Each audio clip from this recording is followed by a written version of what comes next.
All right, hoping you have your gingerbread pieces baked and that you were able to kind of trim them with a sharp knife when they were hot.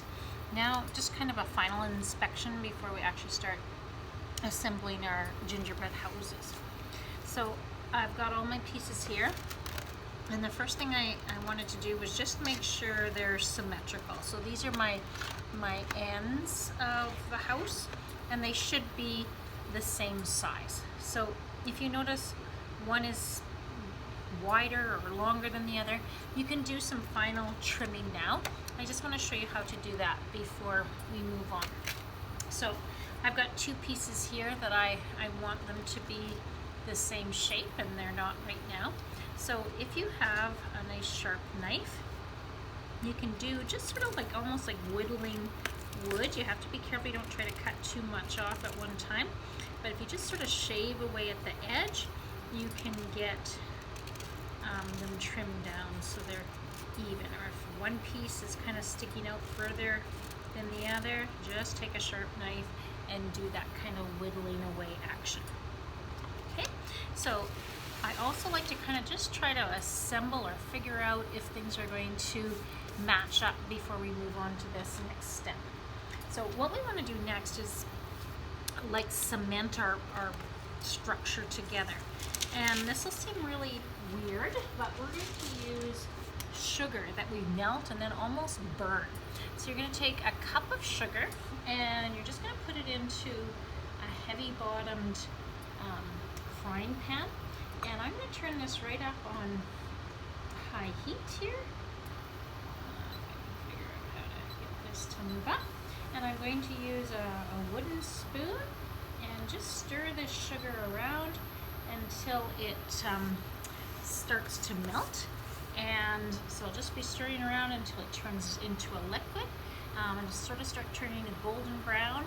And then you can start turning your heat down. You want it to stay nice and hot, but it'll almost start turning like a black color. So I'm going to come back once I've got it at that point and show you what it looks like.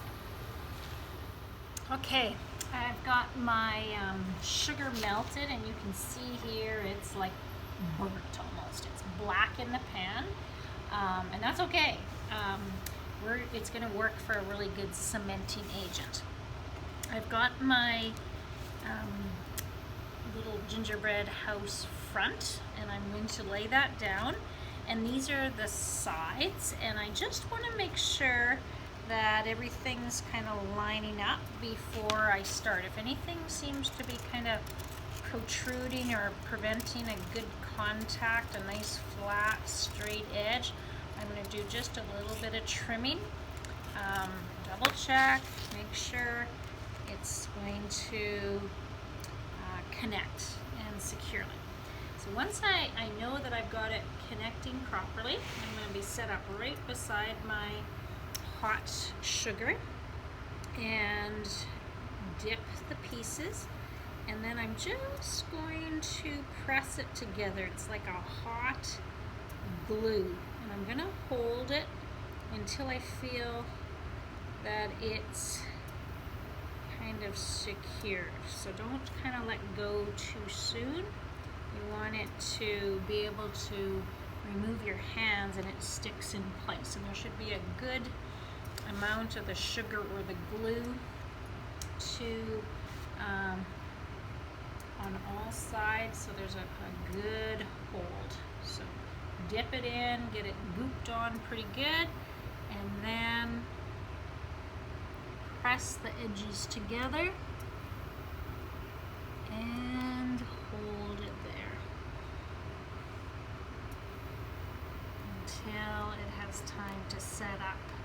So as the sugar cools, it sets and then solidifies. So don't let go too soon, just hold it in place. And you're going to continue doing this and putting all your pieces together.